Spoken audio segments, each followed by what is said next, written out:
Isang magandang araw po sa mga kapatid natin sa gobyerno, lalong-lalo na sa ating mga kaguro. Isang magandang balita para sa mga kaguro natin, na magsiserve ng barangay at SK election ngayong taon, dahil ayon sa COMELEC, sila ay tatanggap ng 9,000 hanggang 10,000 pesos bilang honoraria. Para sa buong detalye, panoorin ang bidyong ito. At kung bago po kayo sa ating channel, mangyaring paki-subscribe, like, and share, at paki-hit na rin po ng notification bell para maging updated po kayo ng mga ganitong information, at narito ang detalye. Poll workers in 2023 barangay and SK election, to receive 9,000 to 10,000 pesos honoraria, COMELEC, ipinablish ni Faith Argosino, sa Philippine Daily Inquirer. Manila, Philippines. Pinalakihan ng Commission on Elections or COMELEC, ang mga honoraria para sa mga poll workers para sa barangay at sangguniang kabataan elections or BSKE, sa 9,000 to 10,000 pesos.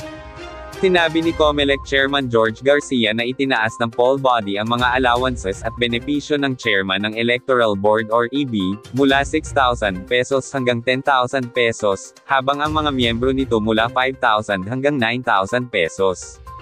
Tinaasan po namin base po sa aming naipon o sa aming natipid sa procurement namin, pahayag ni Garcia sa mga reporter sa isang ambush interview.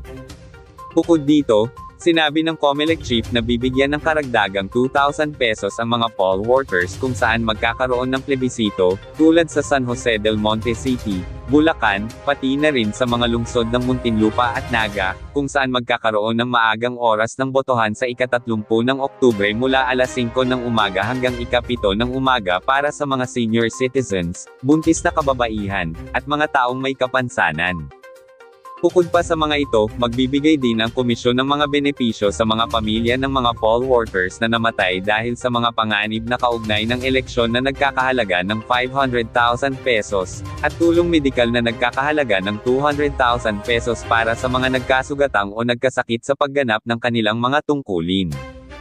Sa isang mas maagang briefing, ipinakita ni COMELEC Deputy Executive Director for Operations Attorney Rafael Olaño na may mga 67,839,776 rehistradong botante sa antas ng barangay at 23,254,313 sa antas ng SK, kaya't ang kabuuang bilang ay umabot sa 91,094,089. At dito po nagtatapos ang ating video. Para po sa inyo mga kaguro, ano po ang masasabi nyo sa naging pahayag tungkol sa pagtataas ng honoraria ng mga poll workers? At kung nagustuhan nyo po ang ating video, mangyaring pakilagay ng inyong comment sa comment section sa ibaba, para po patuloy kayo maka-access ng latest information, mangyaring paki-subscribe, like at share para ma-notify po kayo ng mga latest updates. Maraming salamat po.